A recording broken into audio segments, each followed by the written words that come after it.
Do you find when you talked about communication and just having like this wait list, not that there's a wait list now, but how do you communicate with those individuals, at the admin level? Are you guys implementing some AI for people could do more of what they love and less of what they really don't? Is AI being a big major part in your growth and your scaling? We are using AI a decent amount in admin and in marketing. Love it. Not so much on the clinical side yet. However, we are slowly and very carefully and methodically making sure that when we do introduce AI in some capacity, it will be absolutely something that is completely HIPAA compliant. There's some platforms that erase things as they go, but my hope is that at some point, AI can be, another set of, intelligence in the room to help, with treatment planning and so forth that we would share with the client. So it would be in order to enhance treatment, not so much to provide treatment, but to work alongside with the therapist to maybe. I mean, we're human, right? We're all fallible. Maybe AI could catch a blind spot once in a while or so forth, but it's too soon. Not yet. I'm tell you, AI. Okay, before I even tell you this, what is your thoughts on AI before you get into this? I think at the beginning of the year, when I spoke to so many nonprofit leaders, AI was very scary. It was still, I think, fairly new, and even though it's still new, we're at the end of the year now, and I'm seeing so many mixed emotions. What is your thoughts on AI and what could really do for the future, not just for your company, but just in general? I have a love-hate relationship with AI. When I first, and it wasn't all that long ago that I first really jumped into it, and it has been so helpful for me with strategy. That's when I love AI. And I went to this seminar just a couple weeks ago, and my gosh, within 3 minutes, I was able to write this incredible blog that was written from my voice. So that's the I love part. love it. The hate part is okay. So as I mentioned, I started this group practice because I wanted tribe, I wanted community, I wanted connection. What really concerns me is that, and this is AI, but so much more than AI.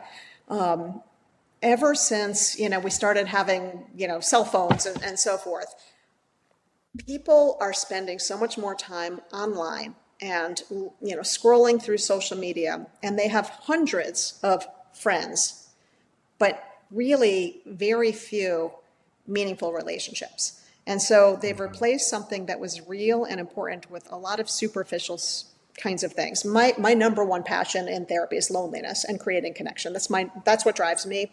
That's why I created Mhm. the practice, and that's the number one thing we focus on it as a practice in some respect or another. Because when people come in, even though that might not be the thing that they believe they're coming in for, it's almost always a piece of the puzzle, and usually a significant piece. So if AI brings us to a place where we're connecting yet even less, that's really concerning.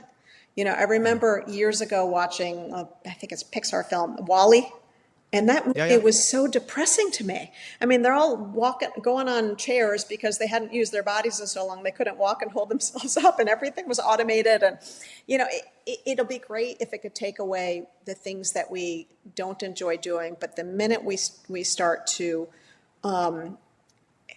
change, or decrease connection to other human beings with something that's artificial, it's really just increasing depression, anxiety, like so many things that people are struggling with already. So that's the direction my practice is going. Really, more group offerings to provide connection and tribe. And you're making complete sense with the whole AI on so many. I mean, I'm only 35 years old, but before, let's say 20 years ago, there was no really big internet. There wasn't the social media that we had. And we were community. We were outside. We had a group of friends and things like that. And now it is. You have more people, as you mentioned, scrolling. I even see that in myself sometimes when I'm around my kids. Got to be very mindful. If it's not work, putting it down. And reason that I even started building a community. I don't know if I told you this, but I decided to build a wrestling community because I loved wrestling. But I knew people were watching wrestling alone. And now I sit with a community of almost 67,000 people. And there's sometimes, some days, and I do this every Monday, every Friday. I've been doing it for 2 years. And I think to myself sometimes, like, oh my God, like, why am I doing this? But realizing it's so much bigger than me. You know how many messages I get, Margie, like, oh my God, I'm looking forward to tonight. Like, I miss you guys. And it's people don't have people. Right. If you can, and you want emotions, you want something real. Yeah. AI, right? It's pretty good, but the emotions and the empathy and all these different things that we bring as humans, Yeah. I don't know that it could be duplicated by an AI, you know? So I It's definitely hear you on pretty that. good at empathy, but we have Yeah? to remember it's not a person. You know, we Okay. have to remember that it's not, real. And we're getting to a point of what's real, what's not real. Well, real is human touch. Real is human side by side, you know, Yeah. doing something together.